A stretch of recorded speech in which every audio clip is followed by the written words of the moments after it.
Yeah. We're live. We're live. We are live. Hello, everyone. I am excited as always. I can't hide the fact that I'm excited whenever I come on here. We're having another conversation today. Tips to thrive around menopause, a client's perspective. I got feedback, Erica, before I introduce you that, hey, how can we talk about just women's stuff? I'm like, really? I do? It's like, yeah, menopause. What do you think that's for? I'm like, that is right. But maybe I have a soft spot for women. I Maybe do I don't too. know, but I do I'm too. not ashamed of it. But we'll get more topics around men. But we if you're a man listening to this, or you want to share with someone in your life that you love who's a woman, please by all means share. But welcome again. Um, I'm going to introduce my guest. She's special. She's a client of mine who agreed to come have conversations because I remember one of our visits. I was very impressed with her consistency. I think I saw her at the gym and I Mhm. was challenged myself, like, girl, if she's doing that, anyway, that's a whole different conversation. But I was challenged and encouraged that, she's doing the things. It's funny how people that you serve can help serve you too. But I was really motivated and encouraged listening to her share the things she's doing to help her thrive in this season. And I asked that she come talk to us about, how to thrive, how she's thriving, and she agreed. Her name is Miss Erica Perry. She's a phenomenal human being. She's a boss lady. She's a director. She does a whole lot of things. She's passionate about women's health too, strength training and community. And she's found a new rhythm of life during menopause.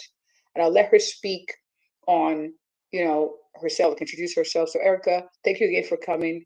Who are you for our viewers and listeners? And why are you so passionate the way you are when it comes to women's health?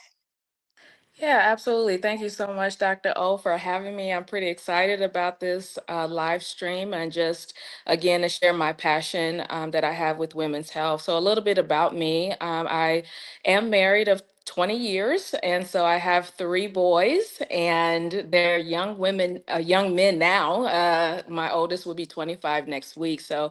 But it wasn't really until after I had my last child that probably maybe a year afterwards that I was like the heaviest I had ever been. I was an athlete in school, growing up, all the things, and married life, having kids was a whole different season I had never kind of obviously stepped into, and didn't kind of realize and navigate life in that capacity. And so I knew something had to change. I was tired.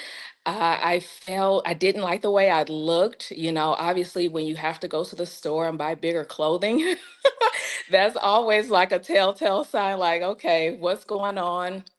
And so I remember what a pivotal change that kind of happened for me was I was a part of a group called MOPS, and it's Mothers of Preschoolers. And my kids were really, really young, but at then I really felt a sense of need for community. Other moms that were like minded, right? Trying to raise kids, and they would bring special guests every month to kind of talk with us. And one of those guests was a nutritionist, and it's not that I didn't know about food, but the specific what she talked about was about sugar. And I mean, Dr. O, that I just had never heard of a seminar strictly about sugar. And I was intrigued. She challenged us at the end to do 30 days without sugar. And that was natural sugar, processed sugar, all sugar. So we really only had the options of eating meat and vegetables. She had us journaling, and I could not, I mean, it blew me away of just the change that I, really saw within myself in terms of clarity.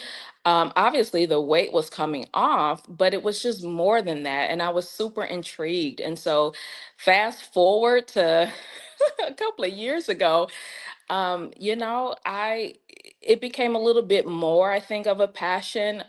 Just seeing not only what I was going through, but as I'm a talker, and so I would talk to my friends about, like, listen, this is what's going on, that really was sparked like we can do this, like we can thrive in this season of life. We don't have to feel defeated. It was something new, it wasn't something that was talked about.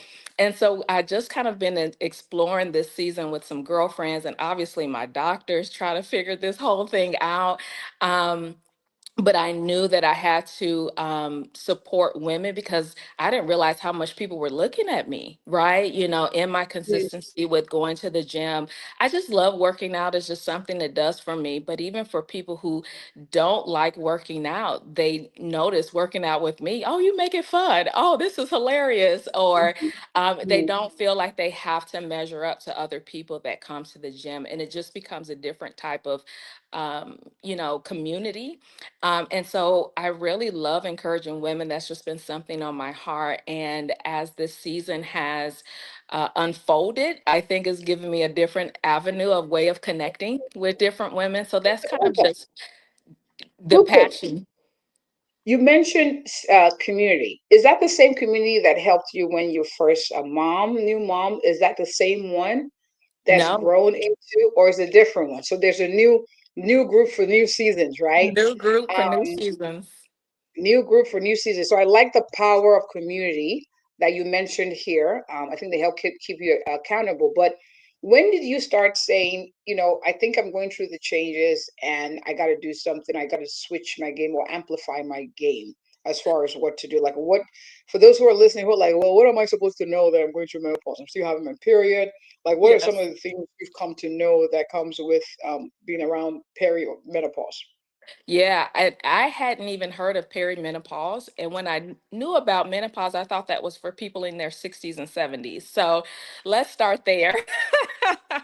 So after probably about a year and a half to 2 years, let me tell you, it feels like it was all of a sudden. It probably wasn't, but that's just what it felt like. I couldn't sleep. I was very restless, and I've never really had problems with sleeping. And so I was super restless, and I would wake up drenched. I mean, my whole shirts and pants and all the things, the sheets would be super drenched. And then throughout the day, I would obviously just have hot flashes. I would get so hot, and it was so, I hate being hot. And so it was so unbearable. And I remember my husband looking at me and he's like, I don't know what's wrong with you. And I kind of had a moment at that time to say, I don't know what's wrong with me either. And that sparked some curiosity is like, what is kind of going on? Which led to me start asking a lot of questions. I like that. Now, so you talked about now any other symptoms, any brain fog, energy, like energy, any shifts in energy that you've noticed? Yeah, I did have a decline. I remember getting to the gym and I just didn't feel like I couldn't get through a workout. I'm like, I'm tired. I lacked the focus, especially at work. I didn't really kind of understood what was kind of going on. I managed multiple teams and projects and systems and all the things. And I just would get to the end of the day and realize, and people would have to remind me, which was unusual. Erica, did you get that done? That was different for me. And I started paying attention to how many times my team would ask me, "You forgot this," and it wasn't until again one of the team members, she was like, "Man, Erica's okay," because I normally don't have to remind you. So it was really paying attention to those things. And I think sometimes because of our busyness, we could not sometimes take a pause and realize some of the comments to those people around us, what they're making, and see some differences with us, I think caused me to pause and to see kind of what was going on. Yeah. And thank you for highlighting some of the symptoms. Sometimes when I see clients go through this, they come panicked. Oh my God, am I going crazy? Is there dementia? I'm like, okay, relax. I think you're going through the changes. Let's talk through it and see. So let's pick a little bit because we're talking about how to thrive. The sleep, the restless sleep. What are the hacks that you've used to help you reset that in this season? Yeah, absolutely. So, two things. One is I did start the bioidentical hormone replacement therapy. And it was, I think that was a difficult decision for me, Dr. O. I am so holistic. I think food uh, is God's gift to us. And so, how do I use this, yeah, in such a way to help me? But it seemed like nothing was working. I was still being really restless. I talked to two trusted, very expertise in women's health, who was able to really walk me through the hormone replacement therapy, what it does, how it helps, give me a little bit more insights. I was strictly adverse. I told them, let me do it myself first, before kind of going down that path. And then, kind of when I was unsuccessful, I kind of went back. And so I remember the doctor kind of telling me, she said, Erica, she said, your hormones are not there. And so you gotta give your body what it's missing. And so that's what I ended up starting, and it's been a game changer. Absolutely game changer. It has definitely changed my energy levels, my sleep, and one of the impacts of my lack of sleep, my blood pressure started going up. I've never had any issues with blood pressure, Mm. and I didn't realize how much sleep affected that. Oh yes, you're not resting. Those it can definitely affect your blood pressure. So hormone replacement. You said there were two things. Is that the Yes, one? What was the the second one? yeah, the other one is I started getting outside more. I do the gym, don't get me wrong. There's just something about nature. The sunlight, being out in the greenery, scenery, the blue skies, I mean, just Right. everything about that. And so I started using my lunch breaks to kind of get outside and just walk right in my neighborhood. I can get right back to work, something simple. And even when I have to go to the office, again, I'm able to get right on out, take a couple of laps around the block, and it just has been a game changer for me. All right, awesome. I want to highlight some of the things you said. So the hormone replacements or replacing hormones that are naturally going down, almost like reverse aging. So there is a place for that. For those of you who are listening, make sure you have conversations with your doctor to find the right fit for you. In recent data, we're understanding that the hormones are actually more of a help than harm, and that Mhm. there are options to help you thrive in this season.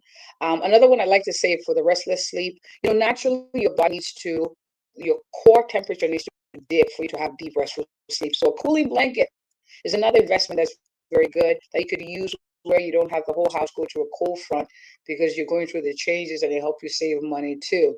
And exercise is a non-negotiable. In this season, we're busy. And so if you can't always go to the gym, you can find creative ways to work out around work. So you mentioned, taking a walk outside during during your lunch break. And for those of you who are like, it's cold, you can wear a jacket. I did it. I did a 1 hour walk yesterday. Yeah. Um, Yesterday in the cold. I had my jacket on, my headphones covered my ears, and the more I walked, the cooler, the warmer I felt. And so it gets cold, you could wear a jacket, but exercise is a non-negotiable this season as well. And yes, light therapy, especially when it gets dark earlier. If you're by a window, if you have a window or your office, open the window, let light come in, and ask for what you need. I'm glad that you're able to have conversations where you ask, like you say, you know what, I'm not sure what's going on with me. You asked doctors, you did your own research, and you found the best plan for you. Um, Now, you said you were able to talk about menopause with your friends without feeling embarrassed. Sometimes that's a thing. I guess I don't know. I think with everyone, but maybe with women, it's like we don't want to talk about, like, how did you get over?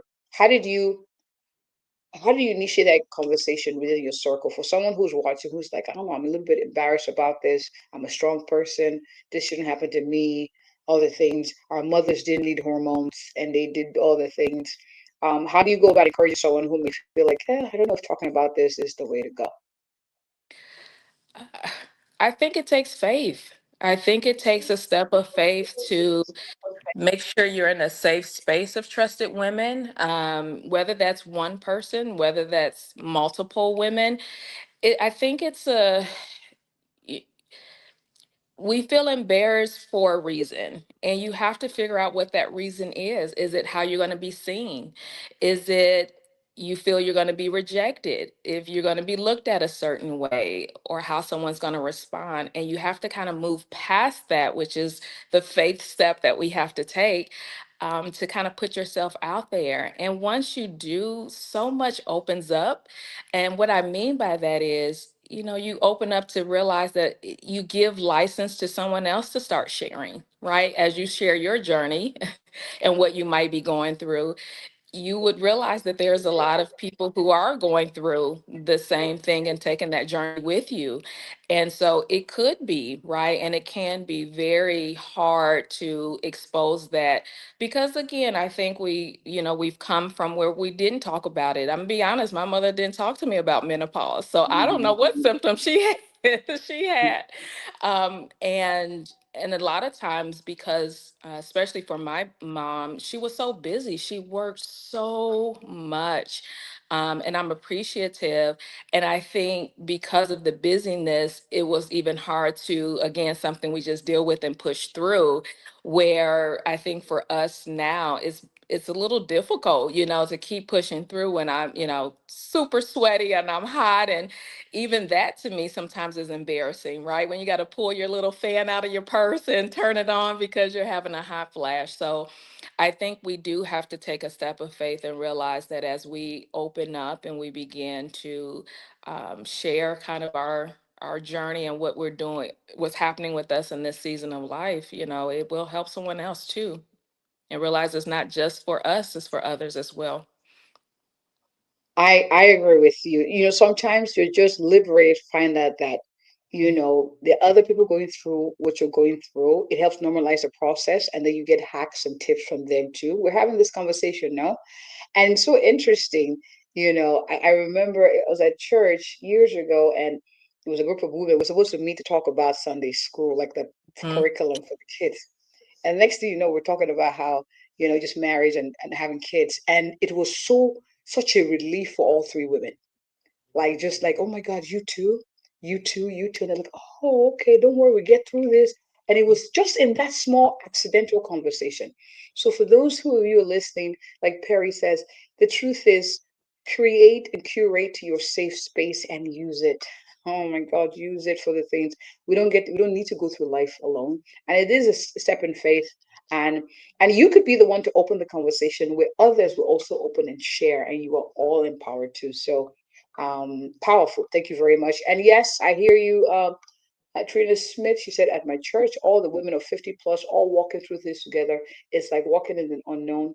Nobody talked about it. Yes, in their family, it was like I don't know, a secret. Not sure why. But I don't think that was taught in that generation. But Right. we have better options now, so that's good. Um, all right, Erica. Next question for you. What would you say are the foods or habits that made your symptoms worse? I want to see if we can tease out some tips from this. Like, what are foods you noticed made things worse? Processed foods. Can you explain what Fo- that means? Yes, foods that are just my rule of thumb is one ingredient foods.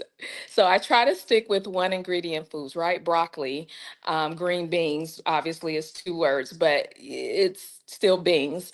And when you get into reading labels, which I've gotten to a few years ago, really understanding what I'm eating, you realize I can't pronounce some of this stuff and I have to Google what it is. And I noticed that that just would send kind of me in a spiral. I think the other thing, Dr. O, for me is listening. Your body speaks to you. So if you're eating something and you get bloated or inflammation, I would have issues with my knees when I was working out. And I'm like, man, what is going on? And I would track back what I ate. And it was like, okay, I had that, can of whatever or that bag of potato chips that shouldn't have been eaten. And I noticed that even if I'm conscious of what my body and how it's responding to what I'm eating, it will drastically make a difference because I would stay away from that. And I mean, things would change for me. And it had to be consistent. I couldn't just one day, not have it and then the next day have it. I had to really like let it go and start sticking with foods that, served me well. Yes, listen to your body is speaking. And now sometimes I feel in menopause it speaks a little louder. Yes, it does. It's like, "Rrr." This, Ah, yeah, and I tell this to all of my clients, hot flashes, sweets. So processed sweet. I mean, you could do dried fruit where it's not added sugar. So a dried strawberry, dried mango. I mean, it is sweet, but it doesn't cause the hot flashes like if you were to do candy or non nutritional chocolate. So some people do cacao, 70% and up, not too much added sugars.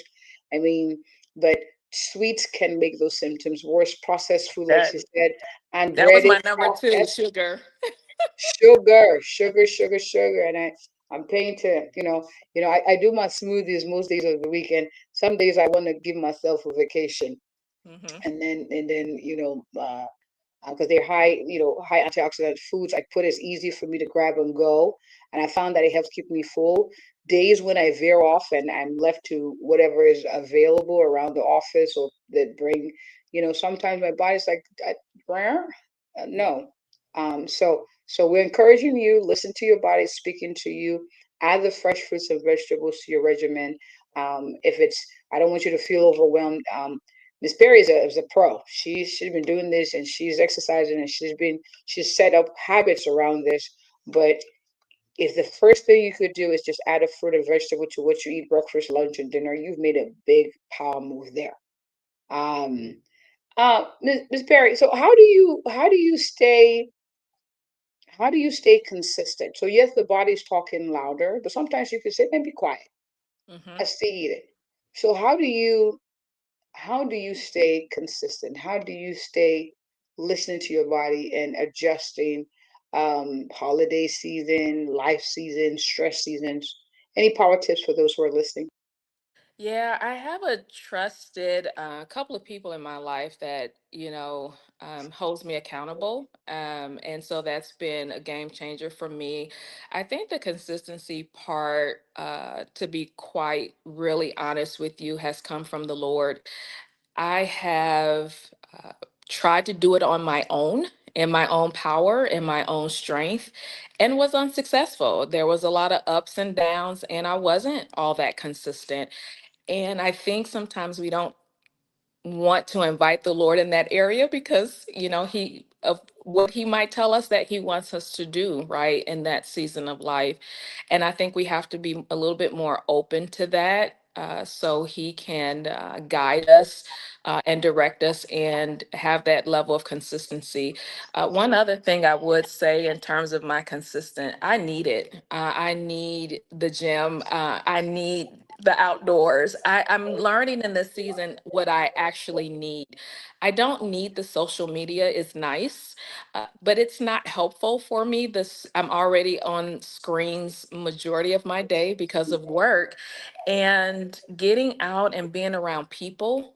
Other ones that are working out, that's just the gym atmosphere. You don't have to be best friends with the people you meet at the gym, but just walking through the door and someone saying, "Hi, Erica," that alone is makes me want to just go. Just that level of community and commitment and consistency drive me, to the gym. I think another aspect of consistency is realizing that um, it's how much I love myself. I think it is, a bigger driver. It's truly an element of me wanting to thrive. Like I have really a deep desire and I want to show other women you can do this, right? I fell off the wagon, right? Like you said, Dr. O, you can be very consistent in my shakes, my smoothies, all the things, and then yeah, you veer off because I wasn't prepared today and I picked whatever I Mhm. could. And but it's that, hey, I get up and do it again tomorrow, do get back to what I was doing. So it's okay. I think we can't put ourselves in the box. I think we have to give ourselves patience and grace that, hey, okay, and does it need to be a all day bad choices, or was it just that one moment? Right? Do Hmm. we do we, open that door to say it was, oh, all day, I ate something bad, or hey, in that moment, hey, I didn't, that wasn't the right choice. But the next thing I pick up is an apple or a fruit. And like you said, a full meal. So I think sometimes too, we summarize everything to a bad day, but it could just be that bad choice in that one moment. Woman, I like that. So be gracious to yourself. You get off the wagon, get back on. You get Hmm. off again, you get back on. Um, it's so interesting. I shared this maybe last week. Consistency is the attempt to stay consistent. So consistency is the consistent attempt to stay consistent. So Hmm. you keep trying. You keep That's trying. it. You never give up. And I love how you said, because you love yourself. So meaning, that God gave you this body, right, as a silhouette to carry out His kingdom, assignment. You created for Yes. purpose. You need the body, and so you've learned to take care, to love the body that God's given you, and take care of it. And I love how you talked about accountability partners. I don't believe in life they're like true shortcuts, but I believe they are shorter cuts, and I believe accountability partners is one of the way.